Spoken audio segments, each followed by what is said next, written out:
de Ciências Morfofuncionais, de membros superiores, cabeça e tronco.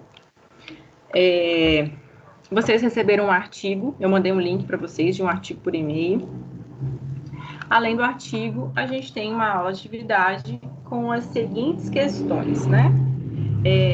Após a leitura, responda em um breve comentário de 20 a 25 linhas, então vocês vão produzir um mini texto com base no artigo e no conteúdo da unidade 1 do livro didático de vocês. As perguntas que precisam conter na resposta, no texto que vocês vão produzir. Quais são as articulações presentes no complexo do ombro? Quais as principais características da articulação do ombro? De acordo com o texto, quais as principais causas para o acometimento de lesões no ombro e qual a importância da fisioterapia preventiva? Eu vou abrir aqui o artigo, vou compartilhar a tela com vocês.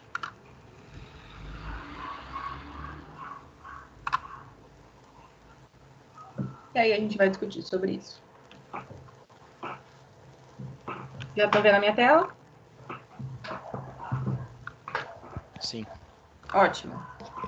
Então, o tema do nosso artigo foi a importância do trabalho fisioterapêutico preventivo nas lesões do ombro em praticantes de CrossFit. É um artigo relativamente jovem, né? Ele é de 2020. Ele foi enviado em outubro e foi publicado em novembro de 2020 e é um trabalho da instituição Pitágoras. Um professor e seus orientandos. E aí o objetivo do artigo, então, foi apresentar, a partir da revisão de literatura, sobre a temática da fisioterapia desportiva e as reflexões sobre as lesões de ombro nos praticantes de CrossFit. O que isso diz para nós, né? A gente tem alguns níveis de evidência científica diferentes. Durante a vida, vocês vão ler trabalhos, por exemplo, que a gente chama de estudo de caso. Eu, profissional, atendi um caso, e esse um caso foi um caso muito interessante. Então, eu vou pegar esse caso, vou escrever sobre ele, vou publicar sobre esse caso. Estudo de caso. Ah, Dayana, mas eu tive vários casos. E eu vou fazer, então, um relato de experiência. Ah, não, eu fiz uma observação ao longo de um tempo. Então, é um estudo observacional prospectivo. Ah, eu fiz uma intervenção e eu quero saber se ela funciona. Então, eu fiz um estudo cego, né? Eu botei pessoas no placebo e pessoas na intervenção. Isso é muito realizado, por exemplo, com medicamento. Ah, não, Dayana, eu quero fazer o seguinte, eu quero olhar tudo que todo mundo publicou e saber o que de melhor ou o que de resultado essas pessoas tiveram. E aí a gente tem as revisões. Academicamente, geralmente, a gente tende a pensar que a revisão bibliográfica, e aí o seu subtipo, sistemática, meta-análise, integrativa, são trabalhos mais fáceis, porque a gente não precisa ir lá entrevistar pessoas, testar pessoas, na verdade não. Uma revisão, ela tem um nível de evidência científica superior a um teste, a uma observação de pessoas, a uma avaliação de pessoas. Então, revisões estão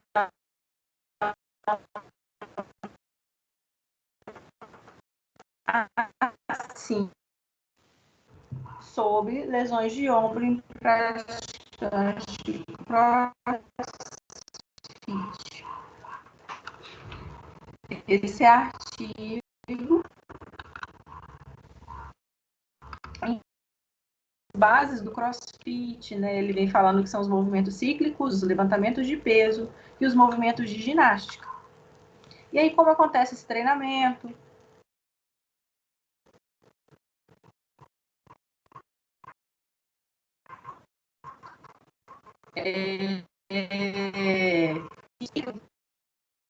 Trata-se de uma atividade que estimula a motivação, gera desafios ao praticante, e aí isso está criando muitos adeptos.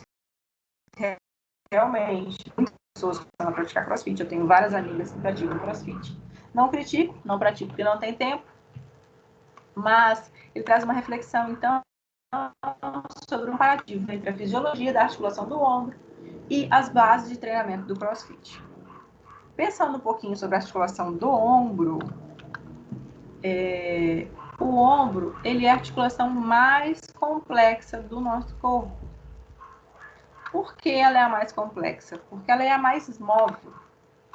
Eu tenho articulações muito móveis, né? Eu tenho o punho, eu tenho os dedos, mas em relação a possibilidades de movimento, o ombro é infinitamente superior. E por que ele é superior? Porque ele é formado por algumas articulações, mais uma específica, que é a articulação glenomeral. Essa articulação é formada pela cabeça do húmero, que é uma estrutura redonda, encaixada numa fossa rasa, que essa fossa é a fossa da escápula. Então, a gente tem uma bola que pode girar em múltiplas dimensões em cima de um osso realmente raso. E aí, então, a estabilização do ombro, ela se dá pelas estruturas ligamentares e musculares. E aí, se você pensa que o ombro é muito móvel, isso é a lei da vida, tudo que é muito móvel é pouco estável. Se é pouco estável, é complexo você pensar que essa articulação pode ser submetida a um alto grau de esforço e de levantamento de peso. Por isso, a gente não anda plantando bananeira, a gente anda com o pé no chão. Nosso ombro não foi feito para suportar a descarga do nosso corpo, diferente do nosso quadril. E aí, como a base do CrossFit, ela traz o levantamento de peso e os movimentos de ginástica, que são movimentos de explosão, movimentos que necessitam de alta estabilidade do ombro e movimentos que precisem de levantamento de carga, já que o ombro é uma articulação móvel, se ele é móvel, ele é pouco estável, a gente pode ter diversas lesões. E aí o artigo vai trazer sobre essas lesões. Ele vai falar das rupturas, da subluxação, da contratura muscular, da dor. E aí, qual a importância, então, do papel da fisioterapia nesse processo preventivo? É que se o fisioterapeuta ele conhece o mecanismo de lesão, né?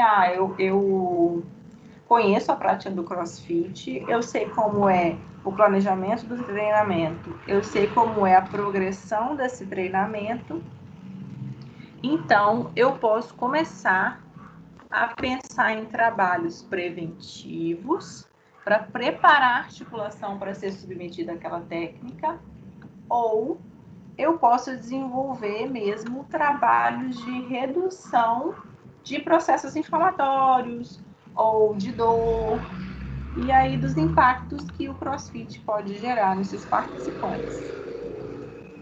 Essa foi uma pincelada na conclusão desse estudo. O que vocês vão fazer então? Vocês vão pegar esse artigo, vão ler esse artigo com calma, e aí a gente vai responder a essas 4 perguntas que eu vou repetir para vocês agora. Quais as articulações presentes no complexo do ombro? Quais as características da articulação do ombro? De acordo com o texto, quais as principais causas para o acometimento de lesões no ombro e qual a importância da fisioterapia preventiva? Vamos tentar responder algumas? Vocês vão precisar fazer um texto, tá, gente? De 25 linhas para postar na atividade. Quais as articulações estão presentes no ombro, gente? Vocês sabem? A gente estudou lá na época do esqueleto apendicular e axial. Quais são as articulações do complexo do ombro? Vocês lembram? Alguém tem alguma ideia? Sei que vocês estão eufóricos aqui no grupo, eu tô vendo, mas vamos lembrar da atividade.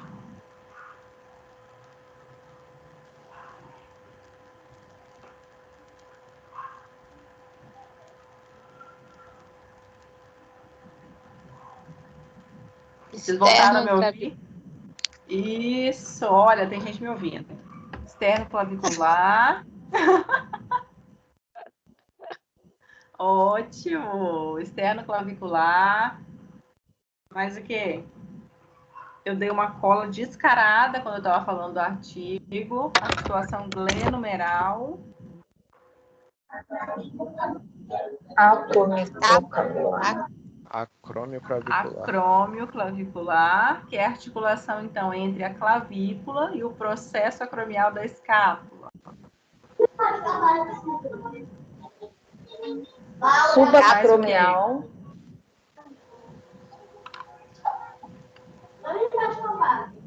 Mais o quê? O escápulo torácico. Eu estou sentindo que vocês estão olhando no Google. Imagina! Lógico que Imagina que vocês estão olhando no Google, porque a articulação escápulo-torácica é uma articulação fake. Tá? Os livros falam dela, mas ela não é uma articulação real. Tá? É o posicionamento da escápula no tórax, mas não a articulação de ossos como as demais. É uma articulação fake. Até porque, né? É complicada essa articulação aí da escápula com o tórax. A gente considera uma articulação porque a gente precisa de um nível de deslizamento e mobilidade. Sim. Só que, de fato, a escápula ela não está presa no tórax. Ela está sustentada ao tórax não pelo encostar de superfícies ósseas, mas pela inserção muscular. Uhum. Então, joia. A gente meio que já respondeu. E quais, então, as principais características da articulação do ombro que eu falei para vocês? O ombro, ele é muito...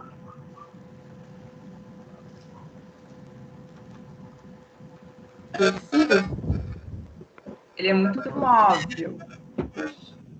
Então, ele é instável. Então, o ombro ele tem um alto grau de mobilidade acompanhado de instabilidade.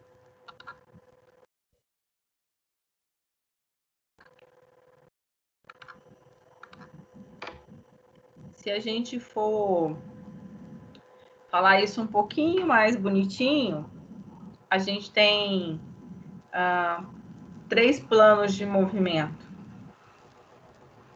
Então, o ombro é uma articulação tridimensional, ela se move nos 3 planos de movimento.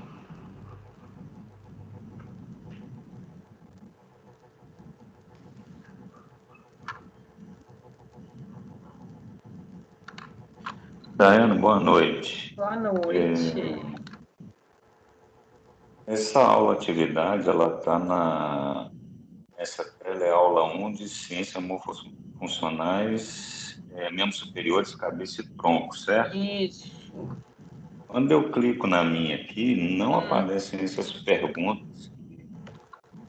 Sério? Você citou aí, aparece para mim aqui, deixa eu te falar qual que é. Aparecem outras perguntas, ó. Calma aí. Fala de vigilância epidemiológica. Quais as dificuldades encontradas na vigilância da Covid-19? Não tem nada a ver com isso que você está falando. a minha também está assim. A minha também eu está. estranhei, eu cliquei aqui e falei, gente, onde estão essas perguntas? Ciências morfofuncionais do aparelho locomotor? Isso. Membros superiores, cabeça e tronco. Aí está até aqui o horário da aula, 20h40 até as 22h, 29h, 21h. Eu cliquei agora no link de vocês. Você abrir aí, eu acho que vai estar do mesmo jeito. Porque aqui para mim aparece o meu link e o link de vocês. Uhum. Cliquei no link de vocês.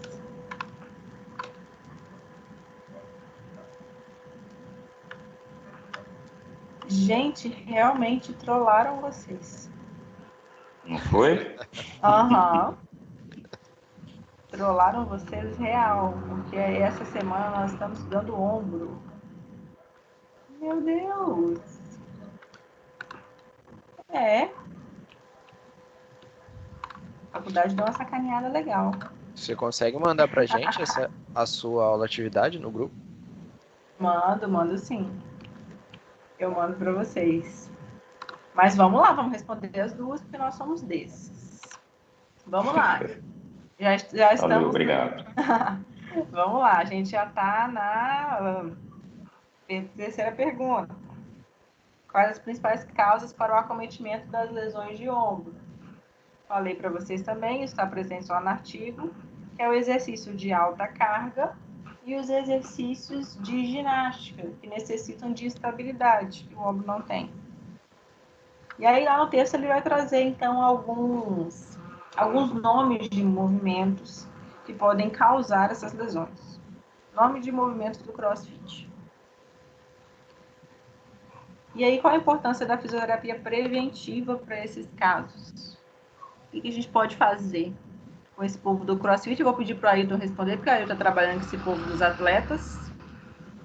O que a gente pode fazer preventivamente para evitar lesão? Eu acho que, primeiramente, tentar diminuir um pouco a carga. Para quê? Para diminuir o esforço, né? Como a amplitude é muito grande, por exemplo, o levantamento, eu não sei se o LPO é aquele que levanta sobre a cabeça. Levantamento olímpico, isso, é esse mesmo. Então, vai totalmente no extremo da articulação e sem contar que geralmente os braços são mais abertos do que a largura do tronco. Como a cavidade é muito rasa, eu mesmo já desloquei o ombro trabalhando, então imagina fazendo. Mas para prevenir, a gente pode, acredito que, trabalhar musculação para fortalecer mais os músculos ao redor da articulação, para deixar ela mais firme. Sim. E aí a gente pode entrar também com um trabalhinho de liberação miofascial para aumentar a mobilidade. Peguem o merchan do Ailton.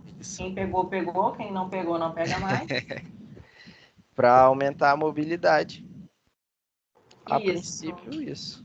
Uma outra coisa é a gente pensar que esse movimento não é um movimento diário, né? A gente não carrega um peso acima da cabeça, com os braços estendidos.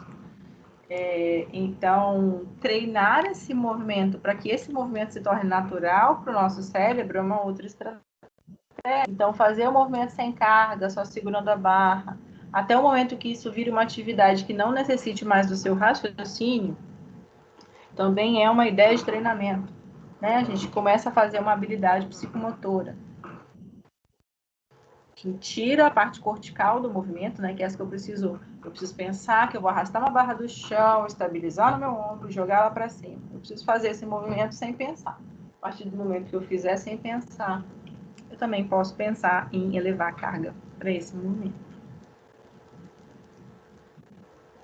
Alguém mais?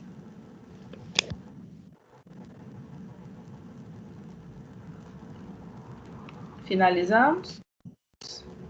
Vou abrir então o documento de vocês. Vou bombar no Covid, nem li o material.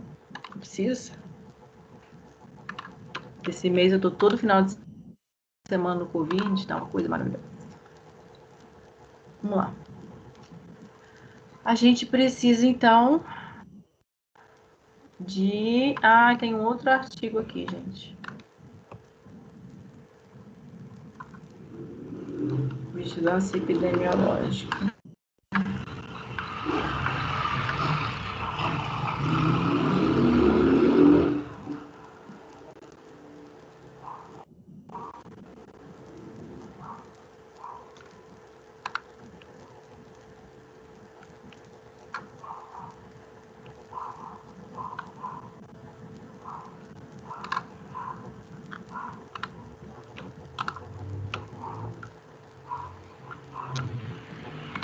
Vamos lá.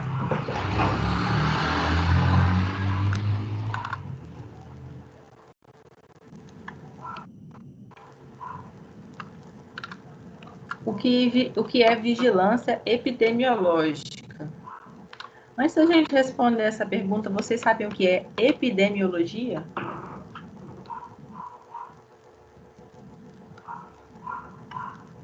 Alguém sabe o que é epidemiologia? Epidemiologia é a ciência que vai estudar, então, a incidência das doenças. Isso de acordo com a região, o povo, as características biológicas desse povo. Esse é o estudo da epidemiologia. E aí, quando a gente vai falar, então, de vigilância epidemiológica, a gente está falando de estudos que façam um controle preventivo do crescimento de doenças. Vamos pensar, esquecer o Covid, né? Vamos pensar na dengue. A dengue tem uma alta incidência no Brasil, lamentavelmente, e existem épocas do ano que a gente tem mais casos e épocas do ano que a gente tem menos casos. E aí, esse é o papel da vigilância epidemiológica, então, conhecer a manifestação, quais são as áreas mais expostas, quais são as populações mais afetadas e qual é o período, por exemplo, que isso mais acontece. Para, a partir daí, então, a gente criar estratégias preventivas. Então, a gente sabe, por exemplo, que a dengue, ela cresce em chuva. Quais são os períodos de chuva no país tropical? Verão. Então, quando a gente está antecedendo o período de verão, a gente começa a ver propaganda na TV para jogar fora lixo, a gente começa a ver passar aquele carrinho com a fumaça, a gente entra na farmácia, você já enxerga o repelente, que antes você passou o ano todo sem ver. Então, a vigilância epidemiológica vão ser os responsáveis por nortear essas ações preventivas, de acordo com o estudo epidemiológico daquela área. Tá bem? Certo. É uma mini cola. Meu Deus, eu tô gravando isso. Não deveria. Vamos para a pergunta número 1. Número 2. Quais as dificuldades encontradas na vigilância da Covid-19?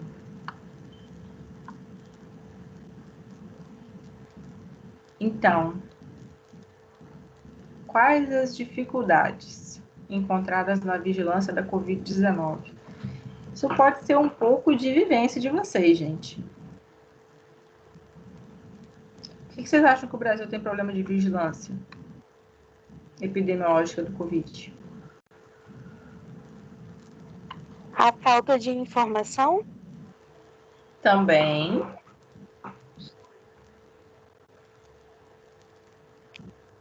Mais o quê? Aglomeração, né? Eles não estão seguindo corretamente como deveriam ser. Isso.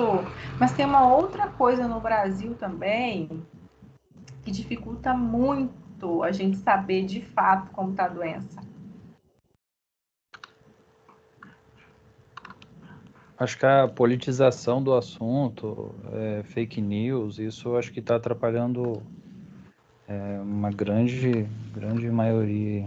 Vocês conhecem alguém que já teve Covid? Algum de vocês já ficou com suspeita de Covid? Eu me recuperei essa semana.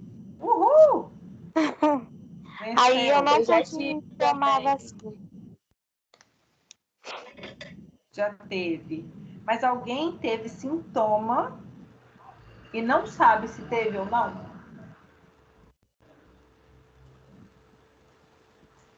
Eu, particularmente, não, mas lá no meu serviço, umas 3 pessoas.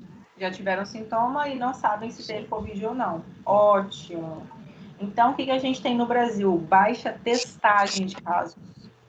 Certo. No Brasil, hoje, se testa profissional de saúde, paciente grave ou potencialmente grave.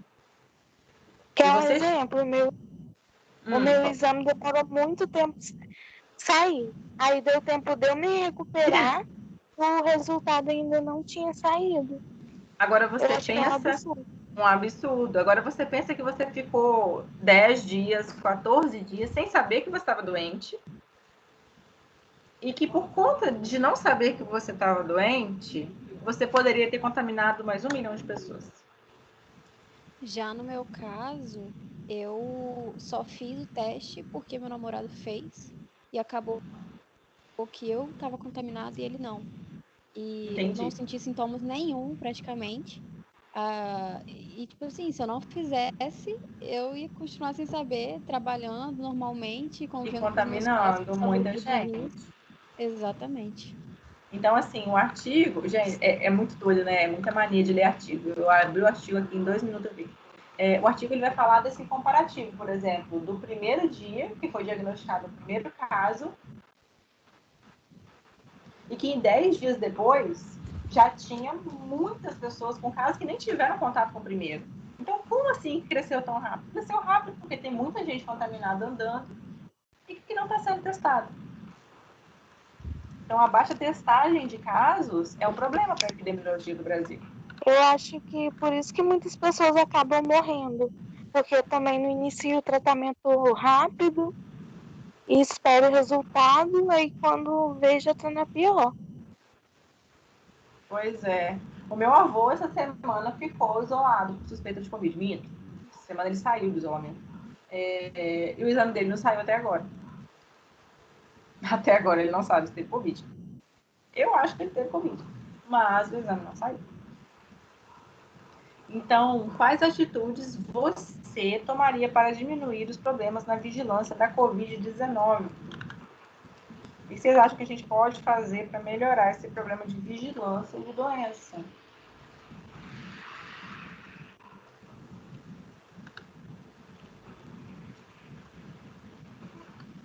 Uma ideia. Vai, pode falar.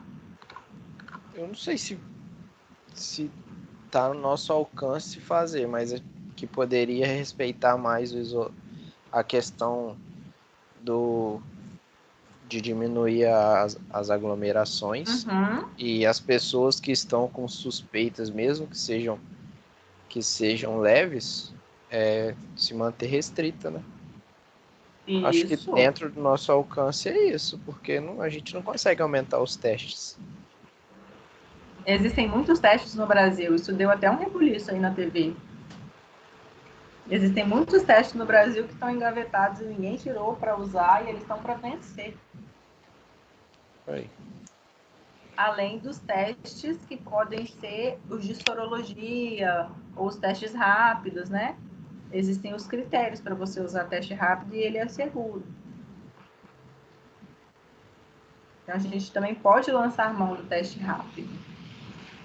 E aí, se a gente pensar que eu consigo, por exemplo, isolar quem está potencialmente contaminado de fato, aí a Siri quer falar comigo agora.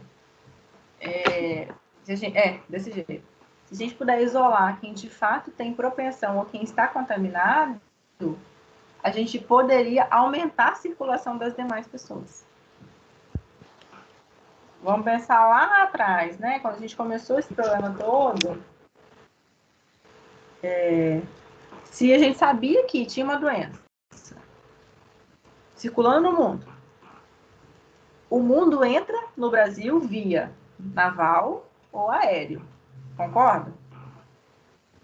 Ninguém chega no Brasil por teletransporte. Até o momento, ou é via naval ou é via aérea. A gente também não tem trem que vem de outro país, nada disso.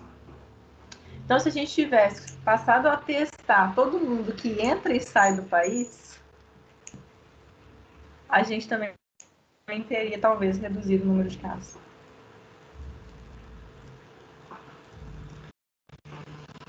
É isso. Basicamente, as respostas de vocês. Aí a gente levanta uma série de questões, né? Quando isso deveria ter sido feito? Porque já se tinha as informações antes, né? desde Pois é. quando começou. O brasileiro E tem a aí, mania de por que achar que não não vai se acontecer. investiu? Por que não se investiu em algumas ações lá no início, quando se permitiu muita gente entrar no Brasil por causa do carnaval?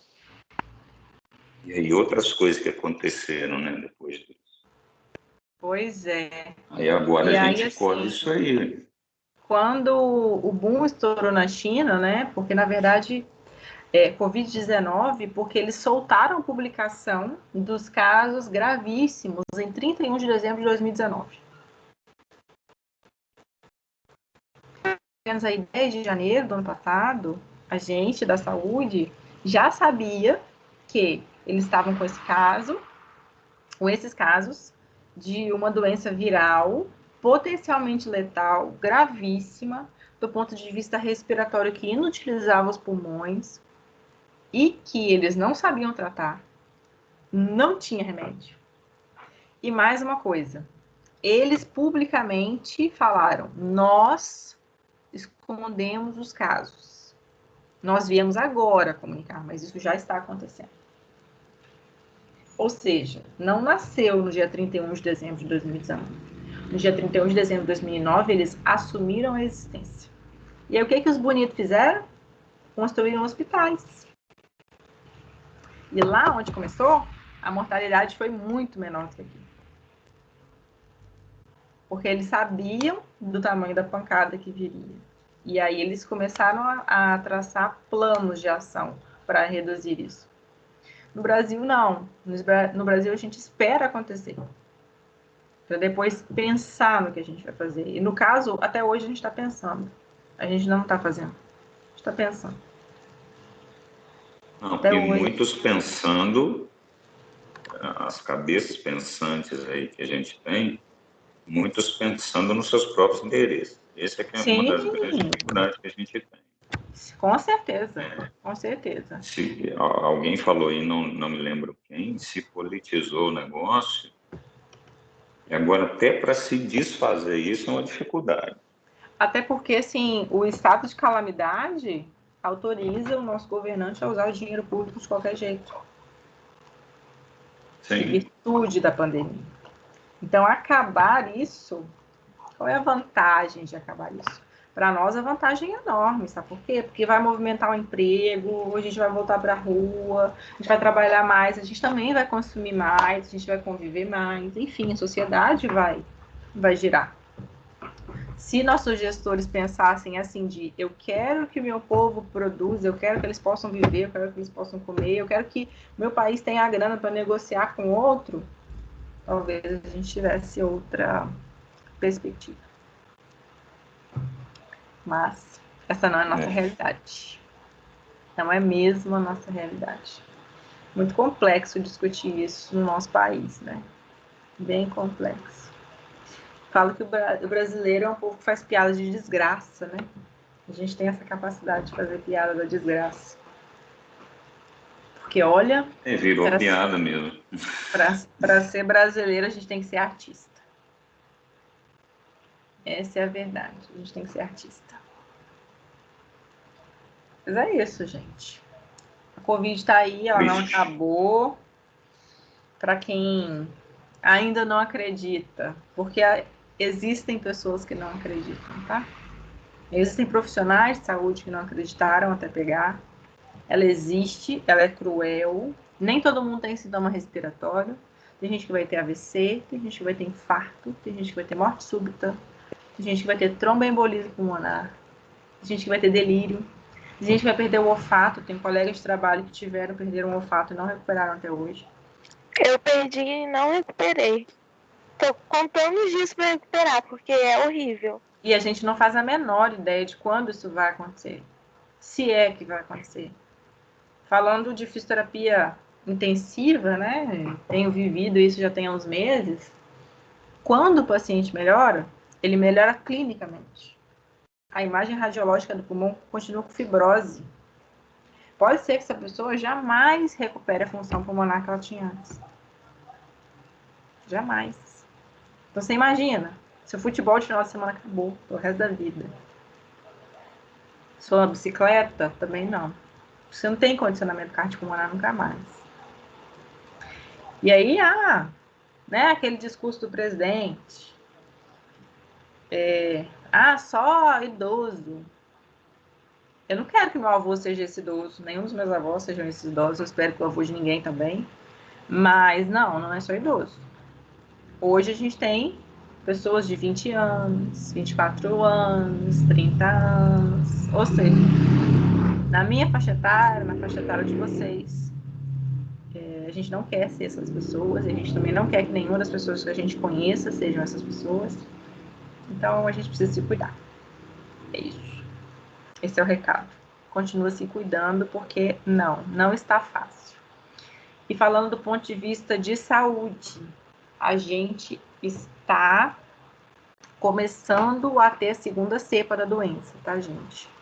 A segunda versão do vírus está começando a circular no estado. Então, quem pegou, está pegando de novo.